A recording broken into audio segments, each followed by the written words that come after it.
regard de tous les faits que nous sommes en train de vivre, notamment dans le dossier nigérien, nous sommes en droit de conclure que l'Afrique est en train de vivre un tournant décisif de son histoire. Je crois que la dynamique de sa métamorphose consistant à s'affranchir définitivement des puissances occidentales impérialistes et conquérantes est désormais enclenchée une fois pour de bon. Et je crois que c'est un mouvement tout à fait irréversible. Quelles que soient les gesticulations et quelles que soient les complicités que ces puissances sont en train d'activer dans nos pays aujourd'hui, il me semble qu'en fait, on a entamé une voie de non-retour. Vous avez parlé tout à l'heure des propos tenus par le président ivoirien qui, après le sommet de la CEDEAO à Abuja, s'est donc déporté chez lui et il a cru utile donc de faire une conférence, un point de presse pour relater ce qui a été dit. Je l'ai vu dans une posture un peu comme celle des nègres de maison. Vous savez ce que c'est? Les nègres de maison, non. Dans l'histoire des négriers, en tout cas au moment des razzias négriers, les Blancs, lorsqu'ils sont arrivés sur nos territoires, afin de pouvoir rentrer dans les réalités, dans les secrets des peuples d'Afrique, avaient besoin de coopter certains citoyens d'Afrique qu'ils essayaient de bichonner, d'habiller, de nourrir et de les mettre en confiance de sorte qu'ils puissent révéler les secrets qui caractérisaient le sacré en Afrique. Et c'est ça qui a permis aux Blancs, précisément, de pouvoir rentrer dans nos réalités et donc de commencer à ramasser la sève juvénile vitale de l'Afrique. Et là, il y a eu des razzias négriers, etc., etc., etc.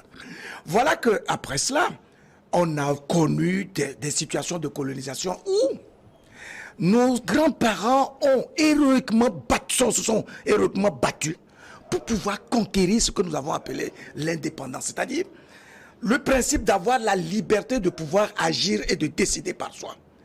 Ce combat a été caractérisé par la perte des vies humaines en Afrique, etc., etc. Mais il visait un objectif de libération de notre continent. Malheureusement, plus de 60 ans après, nous constatons avec beaucoup de désarroi que ceux-là qui se prévalent de ce titre de dirigeants de nos pays sont encore dans cette complicité mesquine et dans ce rôle des nègres de maison, consistant à travailler en connivence et en complicité étroite avec les puissances occidentales afin de galvauder et de trahir la confiance que nous avons investie en eux. En tout état de cause, on retient quoi de ce qui a été dit par le président Ouattara et qui dit donc que il recense les points retenus par le sommet, c'est que la CEDEAO a décidé de déclencher la guerre contre le Niger et son peuple. J'ai envie qu'on s'attarde un peu sur ce concept de la guerre. Qu'est-ce que c'est? Je le perçois comme toute activité subversive visant à révéler la face primaire, animale, sauvage et périphérique de l'être humain. Pourquoi? Précisément parce que lorsque vous recourez aux armes, à la violence, à l'agressivité, c'est que vous avez échoué du point de vue de l'usage des facultés inhérentes à l'être humain. La CEDEAO se précipite sur cette piste. Mais bien sûr, bien sûr. C'est-à-dire qu'en fait, qu'est-ce qui caractérise l'espèce humaine? C'est d'abord le bon sens et la raison. C'est la capacité de raisonner, d'articuler, de persuader les gens et de faire en sorte à les déterminer à des actions porteuses. Les dirigeants ont cette mission, en fait, de gouverner. Gouverner, c'est-à-dire d'éclairer un peuple et de l'ouvrir vers des actions, des perspectives heureuses qui permettent de préserver l'écosystème social, amenant chaque citoyen à se sentir à l'aise, etc. Aujourd'hui, il se trouve que la CEDEAO est plutôt dans des réactions épidermiques. On sent que ceux-là que nous avons comme dirigeants aujourd'hui ne sont pas équilibrés. Ils n'ont pas la paix du cœur, ils n'ont pas la sérénité, ils ne travaillent pas sur les vertus humaines, les valeurs qui identifient l'être humain. Ils s'approchent beaucoup plus des réactions instinctives qui sont plutôt proches des animaux. Ça vous dit quoi? Ça veut dire qu'au bout du compte, nous avons des dirigeants qui ne sont pas disciplinés, qui ne sont pas cohérents, qui ne peuvent pas diriger par l'exemple. Or, la mission du dirigeant, c'est de faire en sorte à entretenir les valeurs qui permettent le vivre ensemble.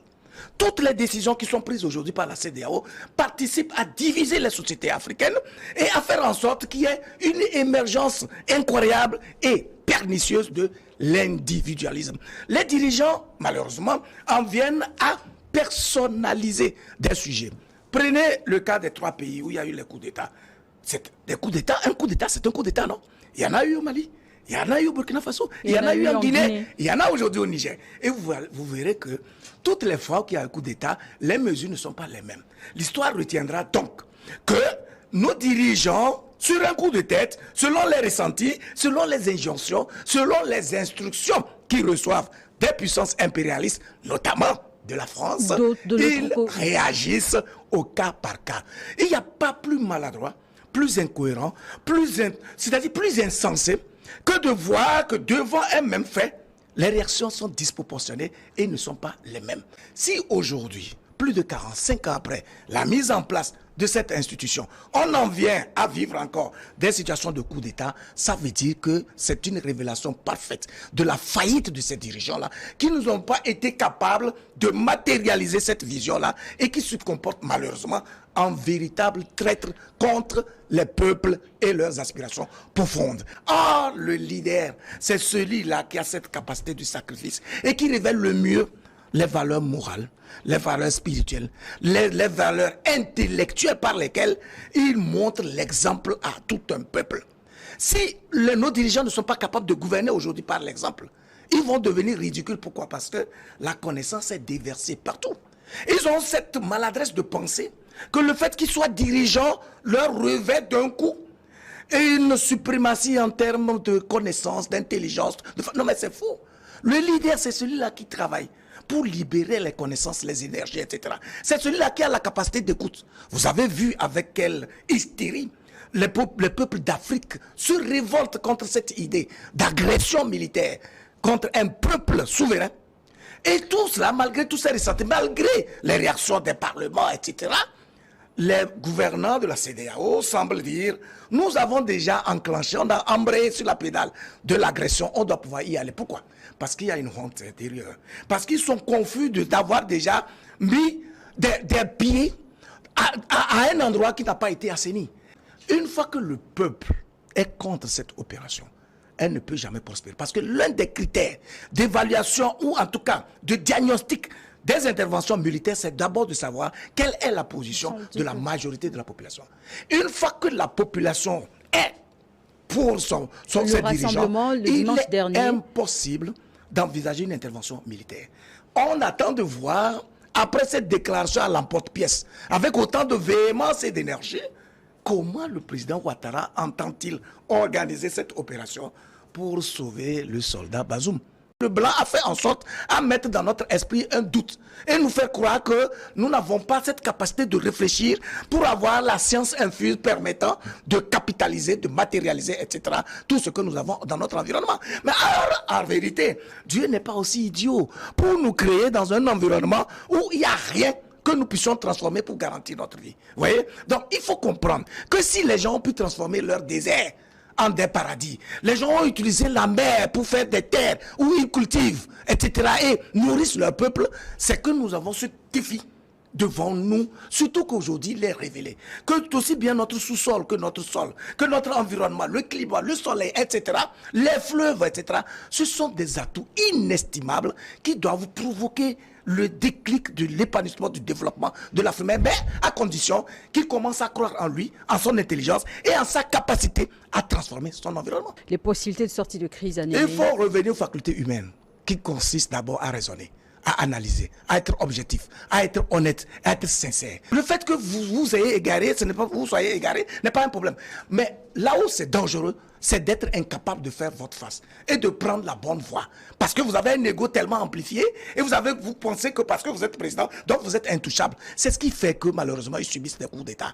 Il faut qu'ils reviennent à leur faculté d'être humains, qui les différencie des autres espèces de la nature. Aujourd'hui, c'est l'Afrique, c'est le président de la CEDEAO qui prête le flanc à l'exercice des conquérants permettant justement de diviser, de fractionner et de continuer à régner dans nos territoires. C'est quand même incongru et très maladroit. Merci.